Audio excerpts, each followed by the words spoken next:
F'dawn ix-xhur tal-imxija li minħabba fija illum kellna nagħmlu verżjoni ġdida tal-festa, jiena rajt li il-Knisja tħarket, il-Knisja imxiet. F'liema sens? Għaliex flok ma bqajna niltaqgħu f'din il-Knisja tal-ġebel, skoprejna illi hemm Knisja oħra fl-irdos tal-familji tagħna. U allura eżis tiegħi jien ngħid kienet grazzja din l-imxija u noqogħdu attenti biex ma nitilfuhiex din il-grazzja għaliex għenitna nerġgħu immorru għall-ewwel esperjenza li kienu jagħmlu l-insara. Il-Knisja bħala poplu tal-Alla twieldet mhux fit-Tempju ta' Ġerusalemm, lanqas fil-Bażiliċi, imma twieldet fid-djar tal-insara. Għalkemm it-Tempju kien kollox it-Tempju ta' Ġerusalemm, għalkemm kellhom is-sinagogi, imma l-insara bdew jagħmlu l-esperjenza ta' Kristu imsallab irxu xtat, il-qsejm tal-ħobs fid-dar tagħhom. Għaliex jekk aħna nieħdu f'idejna il-ktieb sagru, jiġifieri l-Iskrittura, niskopru illi sa mill-bidu nett Alla jeduka lill-poplu tiegħu fih dan il-familja. Il-familja hija dak l-ambjent speċjali fejn tiġi mgħoddija trasmessa il-fidi. Għalina l-ewwel katekisti tagħna ħbib tiegħi ma kienx l-isqof u ma kienx il-kappillan, imma kienu il-ġenituri tagħna, in-nanniet tagħna. Il-familja qed nitkellem fil-ħsieb tal-Bibja, il-familja kienet dak il-post fejn kienet tinżamm ħajja il-memorja tal-Alla. Xi jfisser iżommu ħajja l-memorja tal-Alla? Illi il-missier u l-om mal-iktar il-missier kien kontinwament ifakkar lill-membri tal-familja tiegħu x'għamel Alla magħhom, kif Alla mexa magħhom. Bibtijaj. Infatti, il-Lud għadhom sal-lum illi il-liturġija tagħhom jiċċelebrawha fil-familja.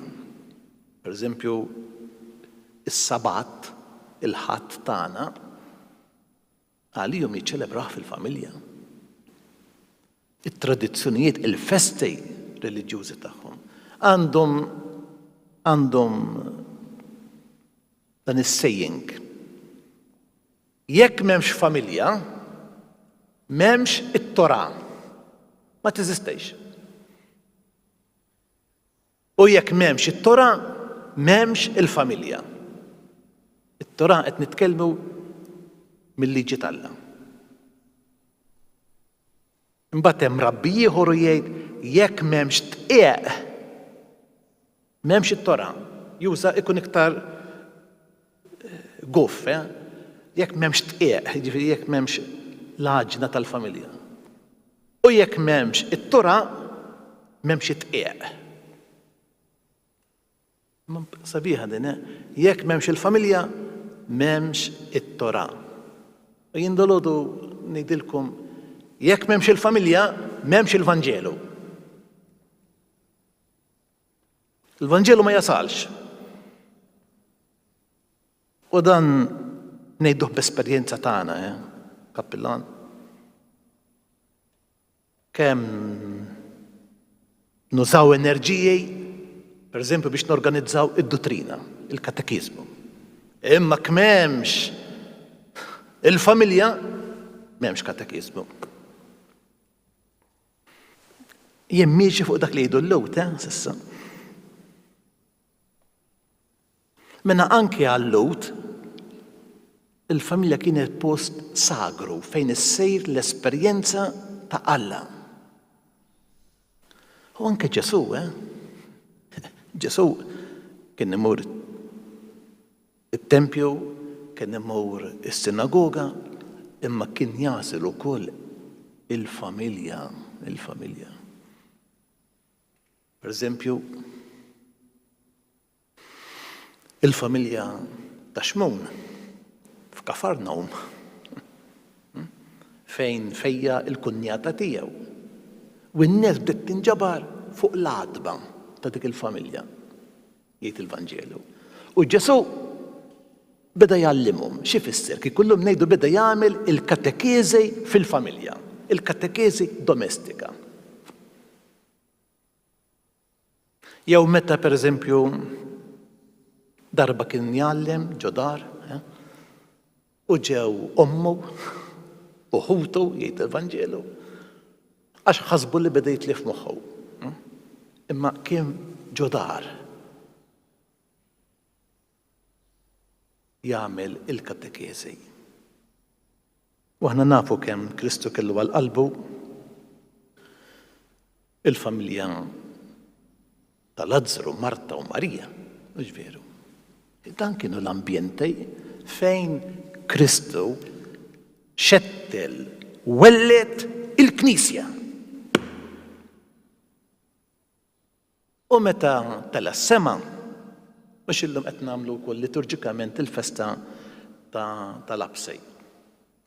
Meta tela s-sema, l-Apostli komplew fuq il-linji tiegħu. Ma bnewx knejjes mill-bidu. Ma bnewx katedrali u bażiliċi, dak fir-raba' seklu. U hemmhekk bdejna sejr lura.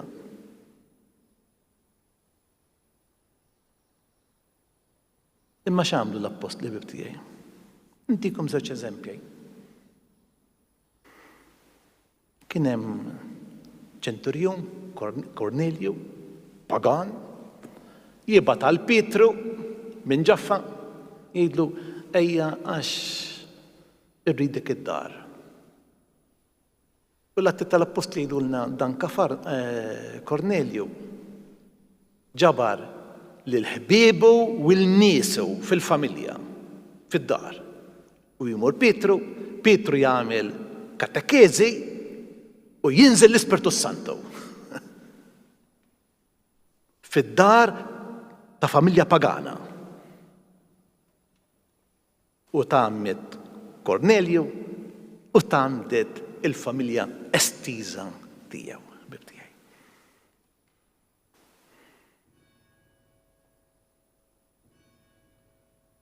Pawlu ikun Filippi u jkun hemm mara li tbeħ il-porpra Lidja tisemgħu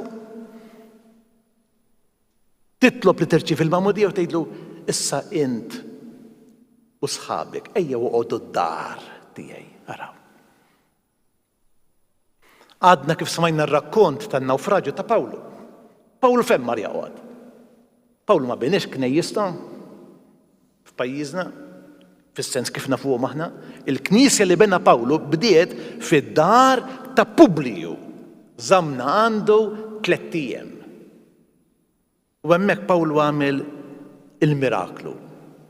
U jgħidilna l-Atti tal-Apostli illi n-nies tal-gżira marru biħġarhom għandu fid-dar. Ħalli jduqu il-ħlewwa ta' Alla bibtijaj.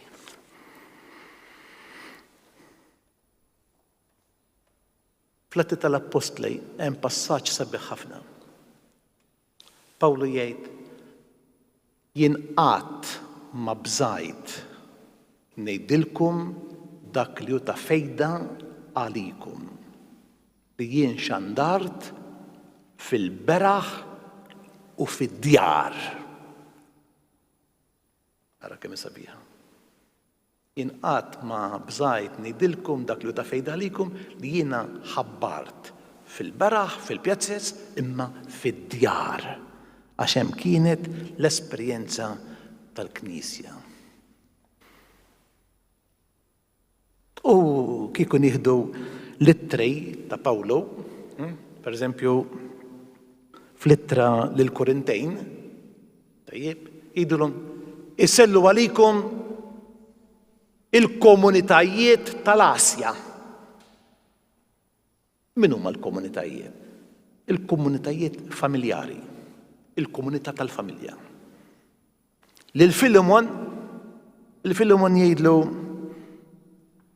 sellili għal oħtna, ara, Appija. U lil-Kolissejn jgħidulhom selluli għal waħda mara jisimha Ninfa. Mara x'jgħid? Dik li tlaqqa il-Knisja fid-dar tagħha. Aħna din nagħmlu din il-festa lil San Pawl, ħbib tiegħi. San Pawl jenna niskopru il-Knisja tad-dar.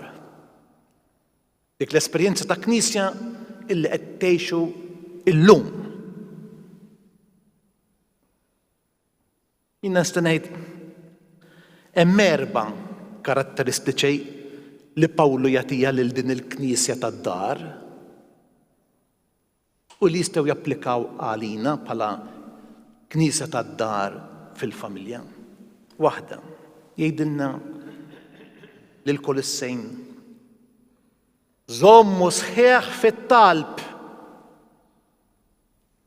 u iżu ħajr lill-Alla bit-talb tagħkom.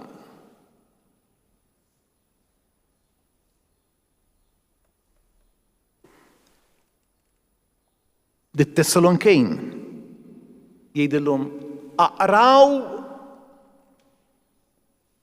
neżortakom f'isem il-mulej biex taqraw l-ittra li qed nibatilkom lill-aħwa. It-tielet Pawlu jitkellem mill-ikla lis-sejr fid-dar imma jiddistingwija mill-ikla mill-bokkon li nieklu fl-imkien biex nitrejqu, għax isejħilha l-ikla tal-mulej. Hemm passaġġi sbieħ fl-ittra lill-Korintejn. Imbagħad jitkellem ukoll mill-ġabra, mill-kolletta għall-foqra. Dan l-4 kwalitajiet. It-talb li aħna niftu qalbna għall-kelma, għall-ittra ta' Pawlu,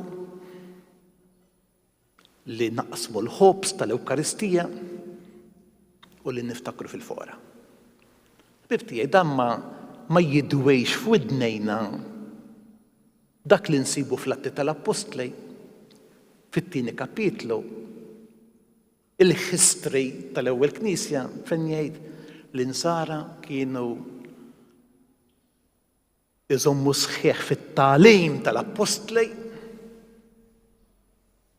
ħaġa waħda fl-imkien, maquda fl-imkien, jaqsmu l-ħobs u jifaħru lill-Alla bit-talb. Pawlu jittraduċih fl-ittri tiegħu. Hemm min jgħid illi il-Magnificat, il-Benedictus, dawk l-innijiet kristjoloġiċi sbieħ li jagħtina Pawlu, dawk twildu fl-esperjenza ta' Knisja fid-dar, fid-djar.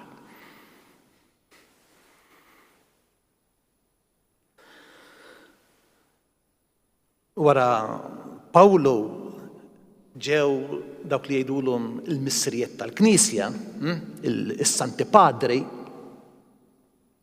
u s-Santi Padri ikomplu jiżviluppaw dejn l-ekleżjoloġija x'inhi Knisja fuq dawn il-linji. L-ewwel nett inżemm żewġ punti. L-ewwel nett fejn hi l-preżenza t'Alla?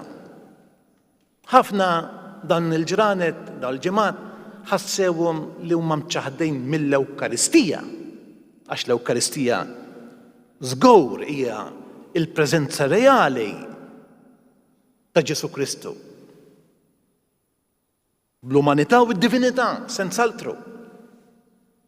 U ma jgħaddi li l-ebda dubju, u hija importanti l-Ewkaristija.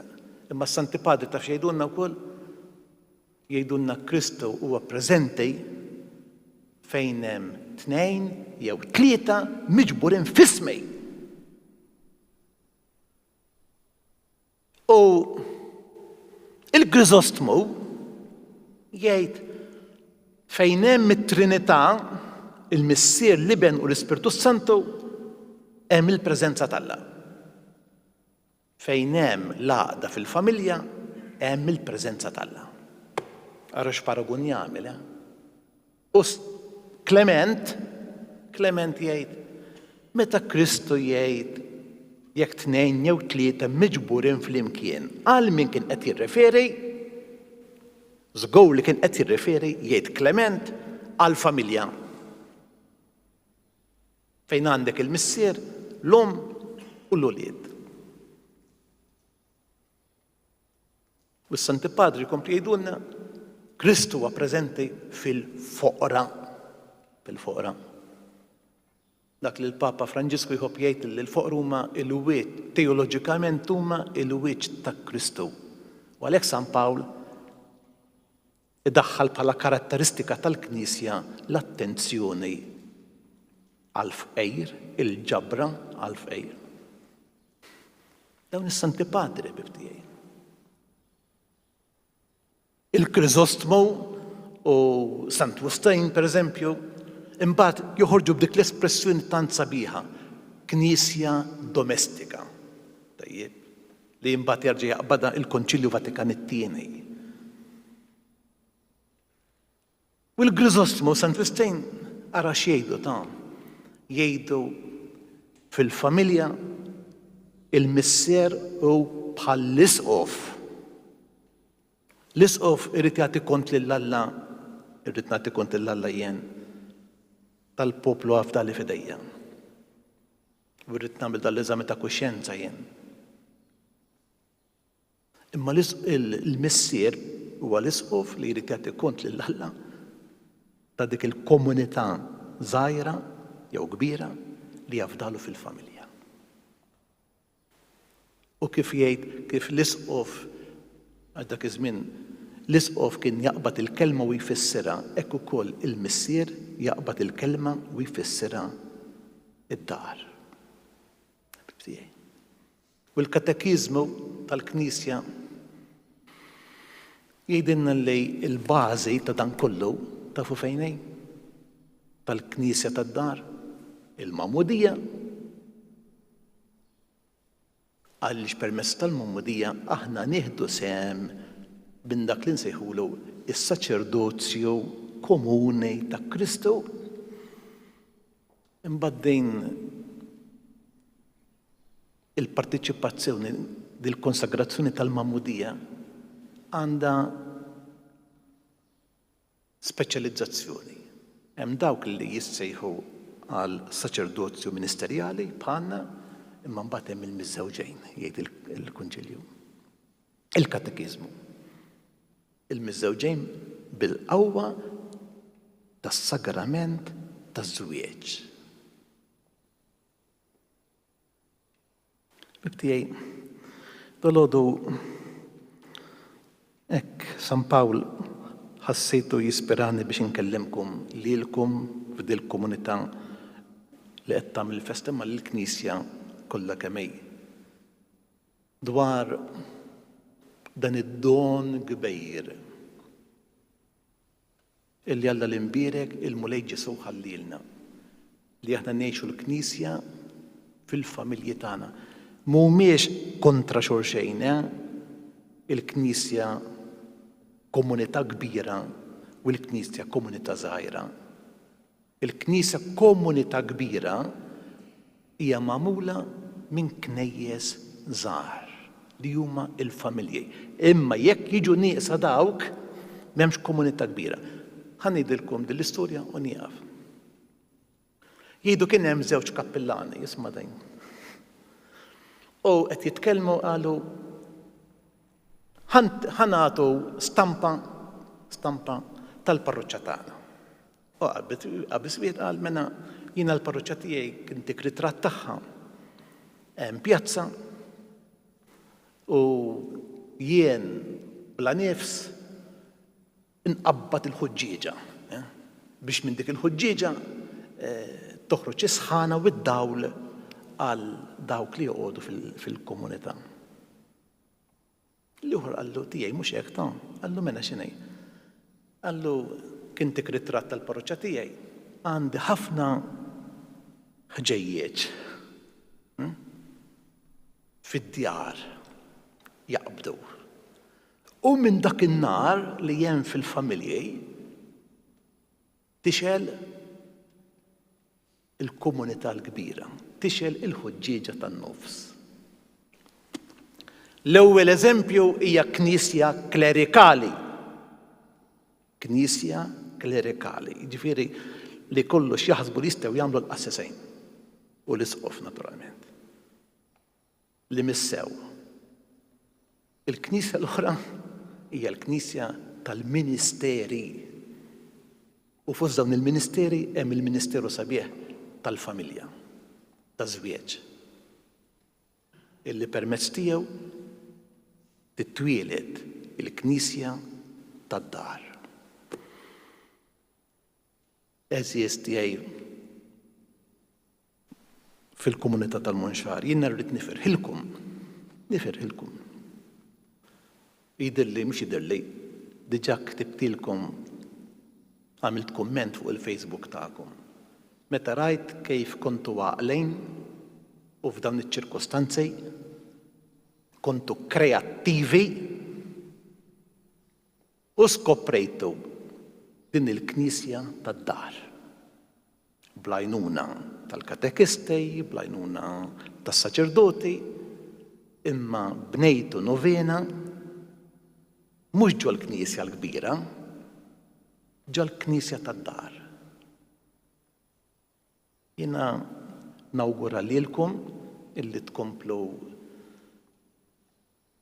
tiskopru dan il-ġmiel, tiskopru dawn il-karizmi li hemm moħbija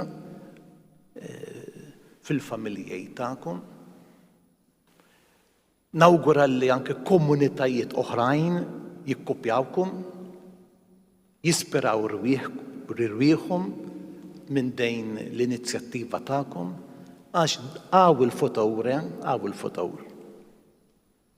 Jekk iridu li l-parroċċja tal-Munxar ikollha futur, anzi biex jekk iridu li l-Knisja ikollha futur, ejjew immorru għat-tagħlim tal-Apostlu missierna Pawlu u insaħħu il-Knisja fid-dar.